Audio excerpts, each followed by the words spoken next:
Bonjour, je suis ravie de vous retrouver pour cette nouvelle vidéo, mais avant tout, je voulais vous présenter mes meilleurs vœux pour cette année 2020, qu'elle vous apporte prospérité et abondance positive dans tous les domaines, et soyez pleinement heureux et faites de cette année une année extraordinaire. Voilà, alors cette vidéo aujourd'hui sur le sujet de l'incarnation, la réincarnation. Pourquoi? Parce que ça me semblait dans la suite logique des vidéos précédentes. Je m'excuse pour le temps que j'ai mis, mais j'ai refait beaucoup de fois cette vidéo parce que c'était difficile de mettre... C'est un sujet tellement vaste que voilà, volontairement je vais condenser certaines parties et puis m'étendre un peu plus sur d'autres. Mais voilà, encore une fois, c'est simplement une approche et libre à vous ensuite de faire les recherches qui vous intéressent. Tout de suite, je sais déjà pour certaines personnes ça va être difficile à intégrer tout ce qui va être dit aujourd'hui, simplement parce qu'on sort vraiment là de tout ce qu'on a pu nous apprendre et du conditionnement dans lequel on est depuis l'enfance. Voilà, sur la notion de naître, vivre, mourir. Voilà, on va vraiment sortir de tout ça. Donc, s'il y a des choses pour lesquelles c'est difficile pour vous d'intégrer, eh bien, prenez encore une fois simplement ce qui vous convient, ce qui est acceptable pour vous, et puis revenez par la suite au reste si vous en avez envie. Alors, c'est parti. Alors, l'incarnation, à la base, il faut comprendre, tout vient de la source. La source, c'est un terme qui est employé très souvent dans les livres. Vous entendrez aussi le divin, le ciel, le paradis, Dieu. Voilà, il y a tout un tas de termes qui sont utilisés. Moi, j'utilise le terme de la source puisque c'est celui qui revient plus fréquemment. Et voilà, donc la source, c'est l'endroit d'où tout part, c'est vraiment la source, l'origine de tout. Donc c'est une espèce d'immense boule d'énergie lumineuse et constituée en fait d'amour inconditionnel, de paix, de bonté, de compassion, d'empathie. Vraiment toutes les qualités qu'une personne voudrait avoir, c'est vraiment le bien dans toute son entièreté. La source, elle sait exactement le but de chaque chose, le sens de chaque chose. Si vous vous adressez à l'univers pour demander des choses, voilà, c'est la source qui va vous entendre, qui va vous répondre. Elle a un plan bien défini pour chacun d'entre nous et donc c'est de là qu'on est et c'est là qu'on retourne après chacune de nos vies. Donc ça, c'est pour le terme la source. La réincarnation, dans la religion hindoue, on dit qu'il faudrait 1000 vies pour arriver au nirvana. Et bien le but de toutes vos incarnations, ça va être ça, d'atteindre ce nirvana. Ce nirvana, c'est vraiment l'accomplissement total de votre âme. C'est-à-dire que vous aurez réussi à passer tous les niveaux, que vous aurez accompli toutes vos missions, réalisé tous les objectifs que vous vous étiez fixés et qu'à votre tour, eh bien, vous allez pouvoir être vous aussi un guide pour d'autres âmes.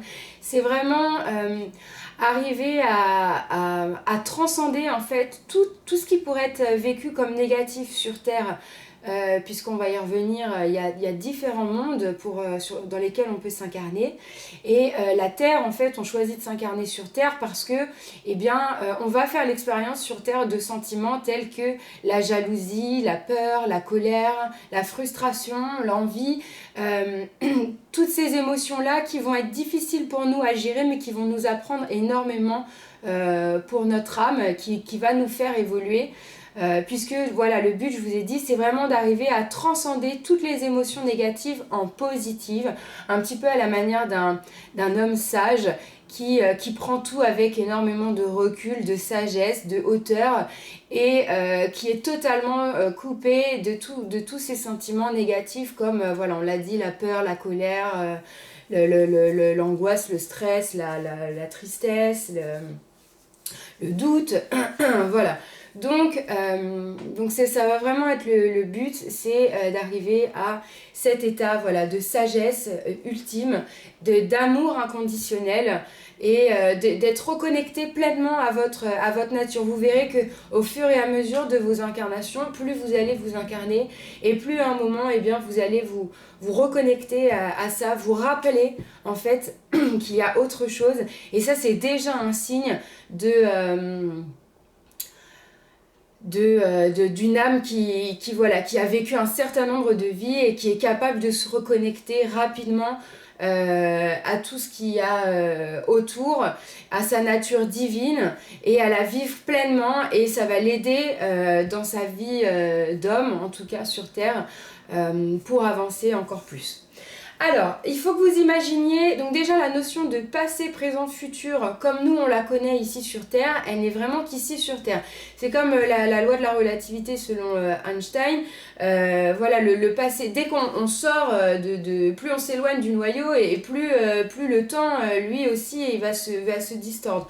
Donc les heures, minutes, secondes, c'est vraiment ici sur Terre. Dès qu'on sort de là, on n'a plus ça. Donc, par exemple, quand vous faites un rêve, des fois vous avez dormi 20 minutes, vous avez l'impression que vous avez rêvé pendant 3 heures, tout simplement parce que donc déjà c'est votre corps astral, on l'a dit dans la première vidéo, qui part dans les rêves, et la notion du temps n'est plus du tout la même, puisqu'on n'est plus sur l'espace Terre, on va dire, dans cette dimension-là, donc la notion du temps change. Et vous imaginez en fait que vous êtes dans un jeu vidéo. C'est vraiment la métaphore la plus appropriée. Donc vous êtes dans un jeu vidéo, vous venez de créer votre avatar, donc voilà, vous êtes à la source, et la source crée votre personnage, votre avatar. Donc vous êtes une boule de lumière à la base. Et vous allez être créé en même temps que d'autres âmes qui vont former votre famille d'âmes. Et vous verrez en fait qu'il y a différentes familles avec des grandes lignées, on appelle ça des lignées karmiques. Et du coup, votre famille d'âmes sera amenée à aller dans une direction. Et on en reviendra dans une prochaine vidéo. Et donc vous allez pouvoir vous aider ensemble. Donc déjà, vous allez avoir une aventure qui va vous être propre, et vous allez pouvoir aussi passer des contrats, vivre des expériences avec d'autres âmes. Donc vous venez d'être créé, vous êtes une boule de lumière, d'énergie, et pour vous accompagner, eh bien on va mettre, il y a un guide qui va être un peu comme votre mentor, votre parrain, votre marraine, puisque la notion de pareil, masculin, féminin, il n'y a pas, hein. Vous êtes un être, vous n'êtes pas un être masculin ou féminin. Et c'est vraiment quand on s'incarne qu'on choisit l'un des deux sexes. Et donc, vous êtes à la source, vous avez votre guide, et lui, il va vous présenter déjà la source, comment ça fonctionne, les endroits, comment tout ça se passe, et donc il va vous suivre tout au long de toutes vos incarnations. Il va vous accompagner, ce sera vraiment votre mentor, votre parrain, votre marraine, et voilà, il sera là tout le temps, et dans chacune de vos vies, il sera jamais loin pour vous aider. Vous n'avez pas qu'un guide, vous avez également des anges qui sont là un petit peu à la manière des bonnes fées dans La Belle au Bois dormant, les 3 marraines. C'est un petit peu comme ça, et on fera une vidéo que sur les guides et les anges. Donc ça arrivera bientôt, donc on va pas trop déborder là-dessus. Donc voilà, vous avez fait la connaissance de votre guide, des différents membres de votre nouvelle famille d'âmes, et vous allez pouvoir enfin expérimenter l'incarnation en vous incarnant donc dans un corps. Mais pas tout de suite dans un corps d'homme.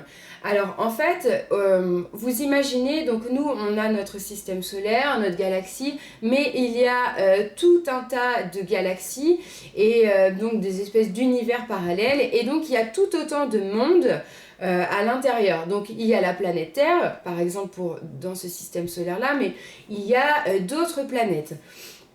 J'ai beaucoup lu moi sur ce sujet-là, sur la réincarnation, parce que c'est un sujet qui m'intéresse beaucoup. Il y a un livre que j'ai particulièrement aimé, et s'il y en a un que je dois vous conseiller, ce sera celui-là. C'est le livre de Michael Newton qui s'appelle Souvenirs de l'au-delà.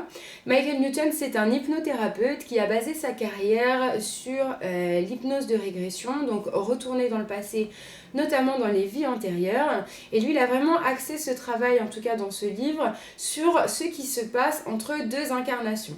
Et donc c'est vraiment intéressant et on apprend tout un tas de choses justement sur ces autres mondes qu'il peut y avoir. On parle de planètes marines, on parle de planètes où il n'y a pas de forme humaine, où les matières sont différentes des nôtres, les énergies sont différentes des nôtres, des planètes où il n'y a que des animaux avec des espèces d'animaux qu'on n'a pas ici sur Terre.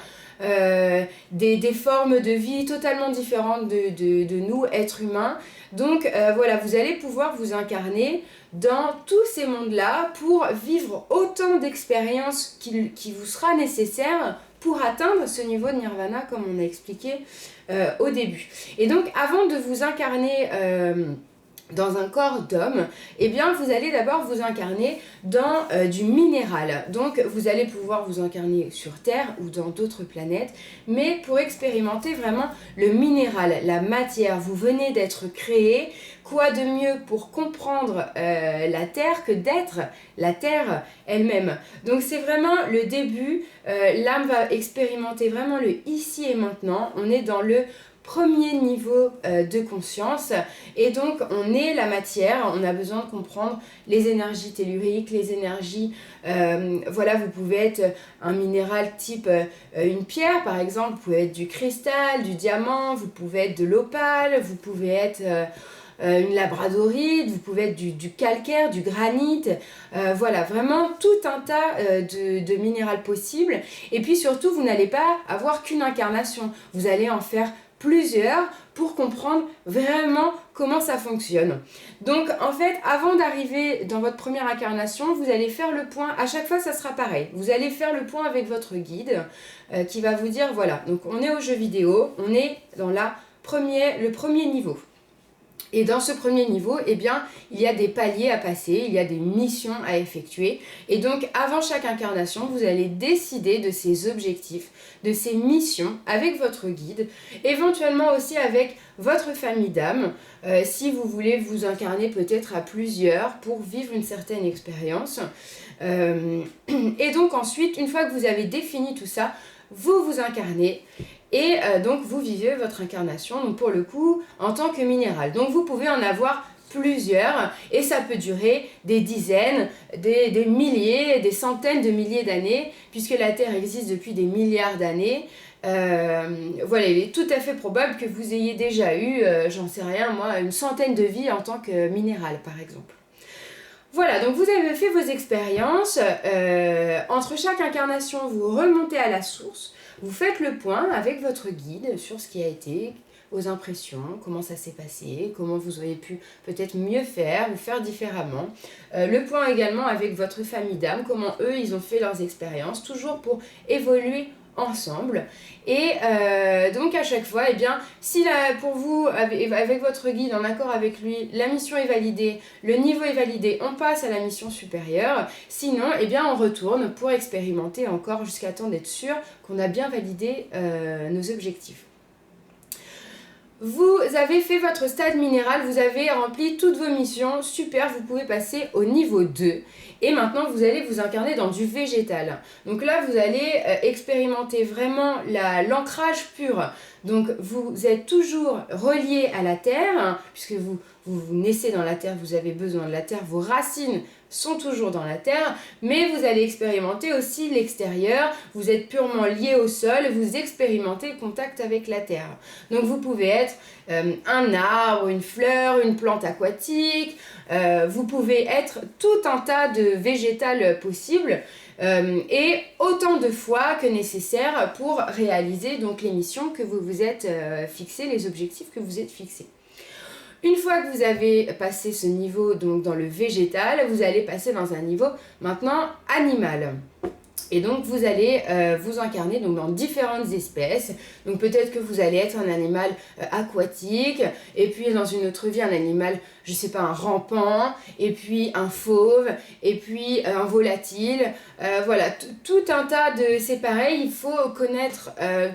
pas toutes les espèces, je pense pas qu'on s'incarne dans toutes les espèces, je n'en sais rien.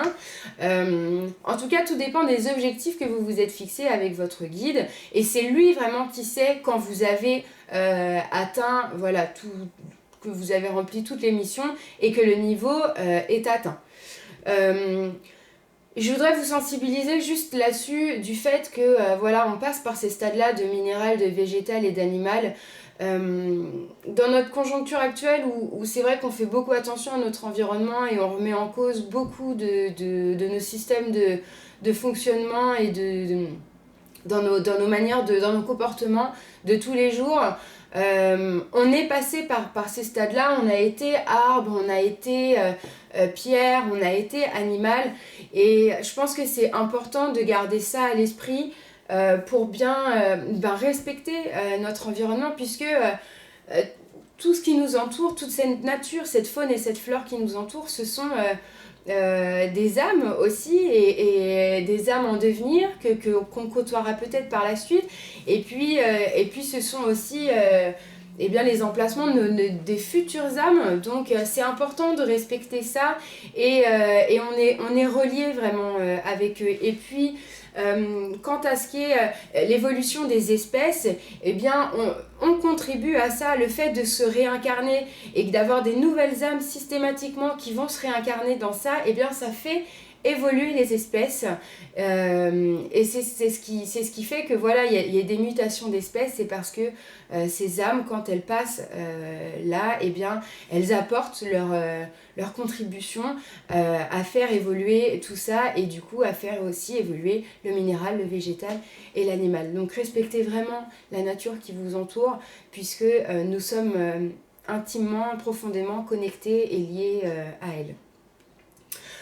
Ok, je ferme la parenthèse. Maintenant, enfin, nous allons pouvoir nous intégrer dans un corps d'homme et vivre les différents cycles de l'homme. Et ça va être intéressant pour vous, eh bien, de savoir où est-ce que vous vous situez. Est-ce que vous êtes dans des incarnations hommes assez récentes? Est-ce que vous avez eu peu de vie en tant qu'homme? Ou est-ce que, à l'inverse, eh bien, vous trouver plus de points communs avec une âme adulte ou une âme mature. Donc ça va être intéressant de voir ça. En aucun cas, il n'est bon ou mauvais d'être une nouvelle âme ou d'être une âme mature. Il faut des deux. Rappelez-vous, on a toujours parlé de cette notion d'équilibre. Donc il faut des jeunes et il faut des plus anciens, des anciens pour transmettre et des jeunes pour apporter cette fraîcheur, cette nouveauté, ce regard nouveau, pour toujours faire évoluer notre espèce et la conscience collective. Voilà, donc on va s'intéresser un tout petit peu plus du coup au cycle de l'homme. Donc vous êtes remonté à la source, vous avez discuté avec votre guide, avec vos guides, avec vos anges, avec votre famille d'âmes, et enfin vous allez pouvoir vous incarner dans un corps d'homme. Du coup, vous allez encore une fois décider des objectifs que vous allez vous fixer et des expériences que vous allez vouloir vivre. Alors je prends par exemple, on dit, eh bien moi j'ai envie d'expérimenter la pauvreté. Très bien, alors je vais donc dire ça avec mon guide, et puis eh bien, lui il va me proposer en fait par exemple différentes zones géographiques, différentes familles qui vont correspondre à... qui vont pouvoir m'aider à remplir les objectifs, à atteindre les objectifs que je me suis fixés. Donc c'est cette phase de préparation, on va vraiment déterminer les points importants dans ma vie, les carrefours de ma vie, les personnes éventuellement que je vais rencontrer et qui vont être importantes pour moi. Je vais pouvoir passer à ce moment-là des contrats éventuellement avec des gens de ma famille d'âme. Et par exemple, voilà, lui veut expérimenter... la compassion, et bien peut-être qu'à un moment dans notre vie, eh bien on va se rencontrer, et que moi, comme je serai en train de vivre ma pauvreté, lui va devoir peut-être faire preuve de compassion, et à un moment on va se retrouver et on va devoir voilà, vivre quelque chose ensemble, et ça nous permettra à chacun de valider un objectif ensemble pour notre évolution personnelle et du coup collective aussi. Donc c'est là que vous allez passer des contrats et en fait vous allez un peu comme voir tous les moments importants de votre vie défiler devant vous et vous aurez ensuite à vous en rappeler une fois que vous serez incarné sur Terre. Et ça nous arrive parfois, hein. Des fois on vit quelque chose, on se dit voilà, il est en train de se passer quelque chose, je sens que c'est important pour moi. Ou alors une personne, vous rencontrez une personne et vous avez l'impression de la connaître depuis toujours, ou vous sentez que cette personne elle va être importante pour vous. Et d'ailleurs, eh bien, vous allez vivre un événement fort ensemble. Et ça ne veut pas dire que cette personne elle va être dans votre vie tout le temps. Peut-être qu'elle va arriver à un moment, vous allez vivre cette chose et ensuite vous allez repartir chacun de votre côté. Ça n'enlèvera pas l'importance vécue de cette expérience-là. Et simplement, voilà, eh bien, vous aurez accompli votre contrat ensemble et vous pourrez ensuite aller faire accomplir d'autres missions, atteindre d'autres objectifs. Donc ça, c'est donc la préparation. Ensuite, vous allez vous approcher, c'est-à-dire que vous allez pouvoir descendre en fait dans la Terre. Par exemple, si vous avez choisi de vous incarner sur Terre, et en fait, vous êtes transparent, hein, vous êtes invisible, vous êtes une boule d'énergie. Et vous n'avez pas de corps physique, vous n'êtes pas encore incarné. Et en fait, vous allez pouvoir vous approcher de votre famille.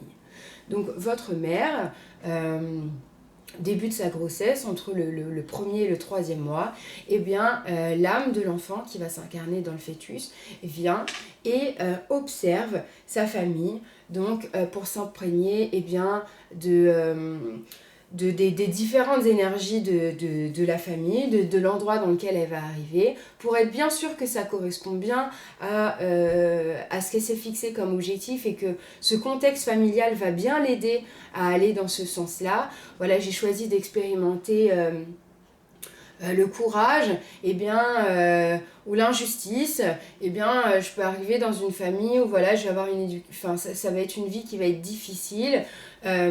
Vous pouvez vous fixer autant d'objectifs que vous voulez. Plus vous vous fixez des objectifs avec une vie qui va être difficile, et plus vous allez apprendre. On dit toujours qu'on apprend 2 fois plus dans la souffrance que dans la joie.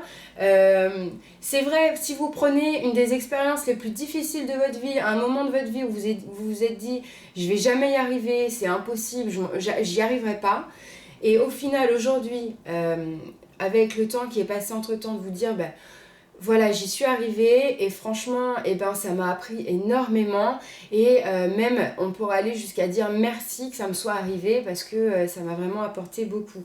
Donc voilà, mais ça peut être difficile aussi à vivre si vous êtes une nouvelle âme, que vous avez peu d'expérience dans l'incarnation humaine et que vous prenez une vie hyper difficile.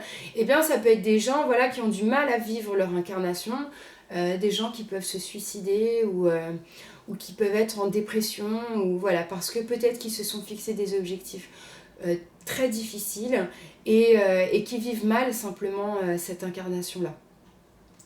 Donc vous vous approchez de votre famille, vous observez, voilà, papa, maman, le contexte, la famille, ok, ça me va, je valide, très bien. Au 3e mois, vous allez vous incarner donc, dans le fœtus et vous allez fusionner avec donc, ce fœtus, et donc c'est vraiment là que commence votre incarnation et que va être créé votre esprit. On l'a vu dans la première vidéo, le corps physique et l'âme fusionnent ensemble pour créer l'esprit, pour créer votre personnalité et votre être à part entière dans cette vie, ici et maintenant. Et donc vous allez vraiment vous individualiser, vous intégrer dans votre corps physique qui sera votre véhicule de vie pour cette incarnation.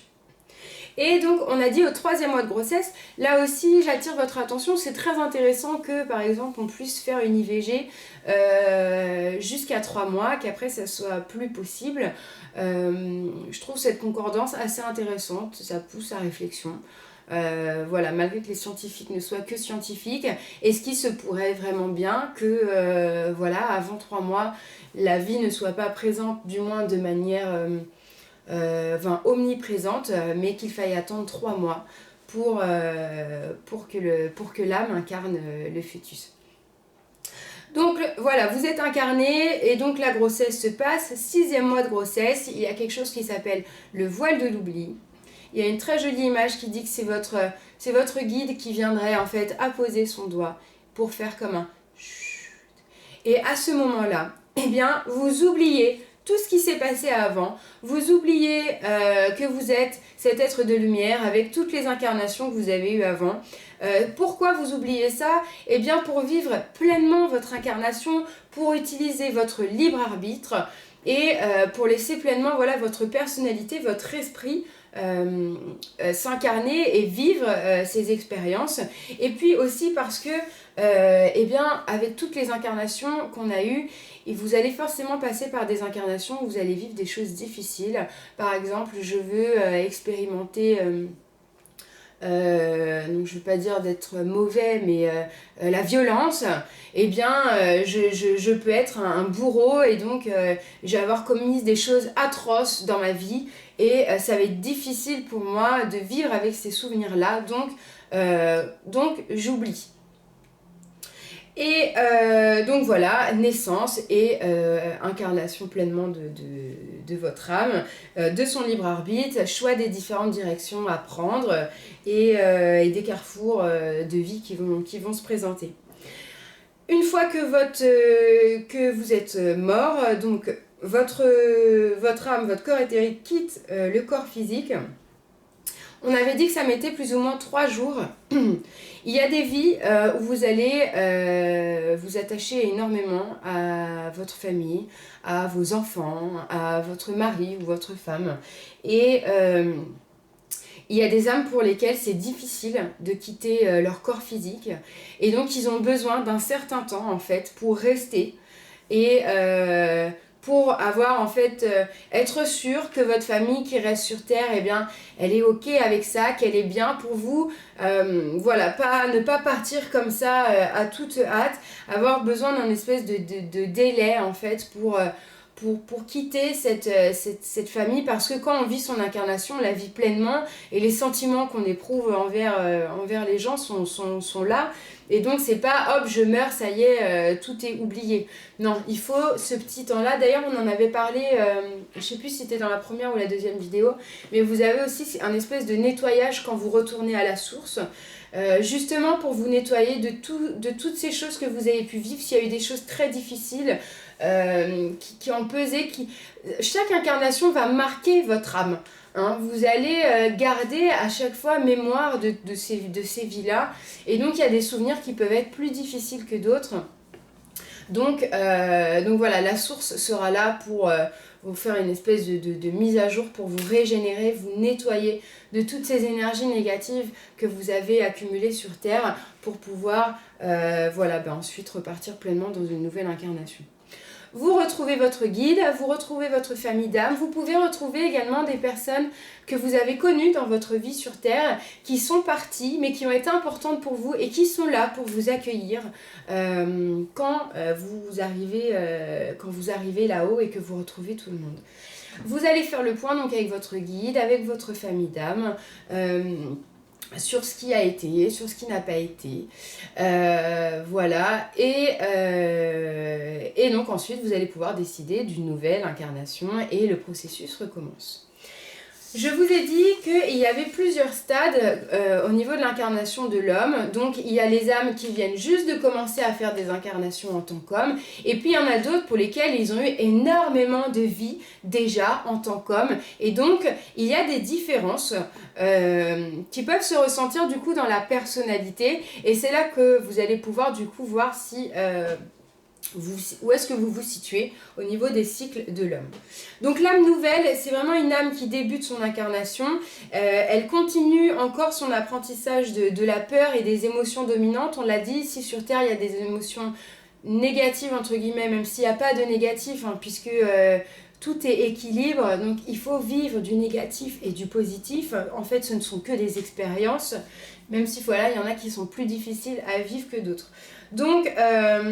Donc ça va être des personnes qui vont être encore dans l'expérimentation de la matière et qui vont pas qui vont pas être dans la réflexion profonde, qui vont pas se poser encore des questions existentielles, qui vont vraiment être voilà, dans le vécu, qui vont être peut-être très dans leur travail, qui vont avoir du mal à s'individualiser, qui vont rester vraiment dans cet esprit de communauté, cet esprit de groupe. On pourrait parler de suiveur entre guillemets, c'est pas du tout péjoratif. Et du coup, elle peut avoir du mal à prendre des décisions, à s'imposer parce que elle-même, elle a besoin de se rattacher encore à des groupes parce qu'elle n'a pas encore assez d'expérience pour se détacher de tout ça. Donc ça, c'est donc pour les âmes qui sont nouvelles. Ensuite, pour les âmes qui ont un petit peu plus d'expérience, on peut parler d'âmes enfants. Un petit peu comme un enfant entre 3 et 7 ans qui se développe, eh bien vous allez vous individualiser, là vous allez vous adapter un petit peu plus à votre environnement, vous allez vous libérer un petit peu plus de la peur, et puis vous allez vous centrer sur des plaisirs très simples, vous allez être assez dans l'ego, hein, mais comme un enfant, il est très sur lui, sur le moi-je. Et du coup, eh bien, vous allez avoir des comportements où vous allez des fois pas forcément penser aux conséquences de ce qui va se passer. Vous êtes dans l'action, dans le tout de suite, un peu sans réfléchir, dans l'instant présent et advienne que pourra. Donc ça, c'est pour les âmes enfants. Encore des âmes un petit peu plus avancées, on peut parler d'âmes jeunes, d'âmes adolescentes. Donc là, il y a ça va être des personnes qui ont vraiment besoin de s'ouvrir à autre chose. C'est des gens qui vont se poser énormément de questions, qui vont remettre en question un peu ce qu'on leur a appris. Et qui vont avoir un regard assez sceptique en fait par rapport à tout ce qui les entoure et qui vont développer très fortement leurs pensées. Il y a beaucoup de questions, mais il y a beaucoup de doutes, un petit peu comme un ado qui se rebelle, qui remet tout en question. Je veux pas croire, mais je sais pas encore trop à quoi je dois croire. Je suis vraiment en train de formater tout ça. Et donc, il y a un mental qui commence à se créer. Il y a une espèce de protection qui va se faire. Et donc, on est encore attaché à la matière. Mais voilà, on va laisser progressivement ces doutes et ces certitudes voilà, faire nos convictions. Ensuite, on passe à un stade encore un peu plus avancé. Donc ça va être l'âme, on va dire, adulte. Et donc là, ce sont des personnes qui vont vraiment s'ouvrir à la spiritualité, qui vont redécouvrir leur spiritualité, leur nature profonde. Si vous êtes ici en train de regarder cette vidéo, il est probable, une âme nouvelle, elle va avoir du mal avec tout ce qui a été dit aujourd'hui. Pour elle, ça va être très difficile à intégrer, même pour une âme enfant. À partir de l'âme jeune, de l'âme adulte, c'est beaucoup plus facile à intégrer et donc là l'âme adulte, elle pour le coup, elle va vraiment rechercher des réponses qui vont au-delà de ce qu'on a pu lui apprendre, qui vont au-delà de ce qu'elle peut voir concrètement, toucher matériellement. Elle accepte qu'il y ait des choses qui la dépassent et elle prend énormément conscience surtout de sa responsabilité, des conséquences de ses actes et de ses choix dans sa vie et dans la vie des autres. Donc elle accepte beaucoup plus de faire des erreurs et de se remettre en question. Ça va être des personnes qui vont être plus posées, plus calmes. Et puis enfin, l'âme mature, âgée, donc là, c'est des personnes qui vont s'éloigner un peu de la société, c'est des personnes qui vont s'éloigner des autres, qui vont vraiment se reconnecter à leur monde intérieur, qui vont se détacher très fortement du matériel. Plus vous allez acquérir en maturité d'âme, en expérience, en incarnation, plus vous allez vous détacher du matériel.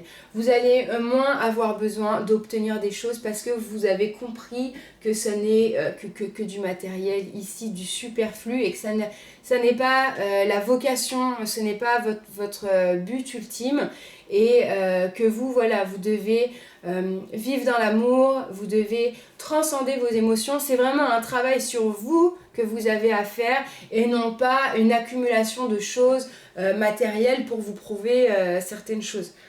Mais c'est important de le faire aussi et ça sera important de passer par là. Donc encore une fois, on ne dénigre rien du tout puisqu'on va devoir passer tous par tous ces stades-là.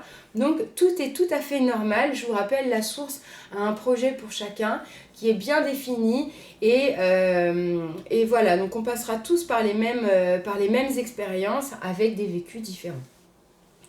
Et donc voilà, ce sont des personnes qui vont être beaucoup plus solitaires parce que elles ont moins besoin aussi d'être elles vivent pas à travers du regard des gens, elles ont besoin des autres pour échanger, pour partager. Ce sont des personnes qui vont énormément transmettre. Ce sont des personnes très sages qui ne vont pas chercher à, voilà, moi je sais, mais qui vont être beaucoup plus dans l'accompagnement, dans l'apprentissage pour les plus jeunes. Voilà, donc ça, ce sont donc pour les différents cycles. Et donc, une fois que vous avez atteint ce niveau-là, eh bien, vous n'allez plus besoin de vous incarner dans des corps d'hommes. Alors, vous allez avoir donc il y a l'homme, ensuite vous pouvez passer à l'homme spirituel. Vous savez, ces gens vraiment très sages, très... comme je pense à Gandhi, par exemple, je pense... voilà, toutes ces personnes qui sont Confucius, voilà, des gens très sages, très humbles, qui vont être là simplement pour transmettre et pour nous guider dans la lumière et dans l'amour inconditionnel. Ensuite, vous n'allez plus avoir besoin de vous réincarner sur Terre. Vous pourrez à votre tour devenir par exemple un ange ou un ange terrestre. Donc vous pourrez vous incarner sur Terre, mais vous ne ferez plus la vie pour vous. Vous serez là dans le but d'accompagner quelqu'un et de l'aider à son tour, à lui, à atteindre voilà, ces niveaux de conscience-là.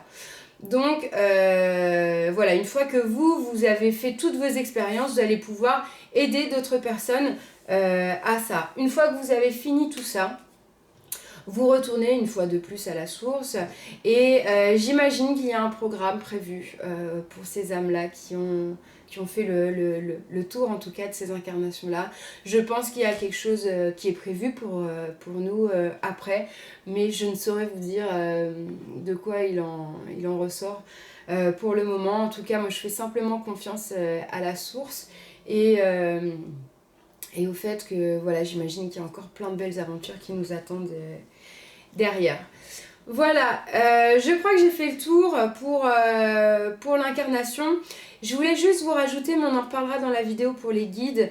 N'hésitez pas, chaque jour qui passe, à parler à vos guides, à votre guide, à lui demander, voilà, si vous n'êtes pas sûr d'être sur le bon chemin, eh bien, demandez-lui de vous montrer des choses, parlez-lui à voix haute et vous verrez que vous obtiendrez beaucoup plus de réponses. Et on en parlera dans la prochaine vidéo, donc qui sera sur le karma. On parlera de la loi de l'attraction et tout ça. Voilà, je vous propose une petite vidéo bonus juste après qui sera sur comment calculer votre chemin de vie. Le chemin de vie, qu'est-ce que c'est? En fait, votre jour de naissance, votre date de naissance, si on additionne tous ces chiffres, ça vous donne un chiffre et eh bien, ça vous donne une indication, en gros, sur les qualités que vous avez pour cette vie-là, pour atteindre vos objectifs, les défauts éventuellement sur lesquels vous auriez à travailler, et un petit peu bien la ligne de conduite que vous allez suivre durant cette incarnation. Voilà, en aucun cas ça ne va vous faire rappeler votre mission de vie, mais le chemin, en tout cas c'est pour ça qu'on parle de chemin de vie, sur lequel vous vous êtes engagé pour cette vie-là, pour vous aider au mieux à vous reconnecter à vous et à vivre vos expériences plus sereinement, voilà, au quotidien et puis dans votre recherche de l'éveil. Voilà, c'est tout pour moi. Je vous retrouve pour la vidéo suivante et prenez grand soin de vous. À très très vite. Ciao, ciao!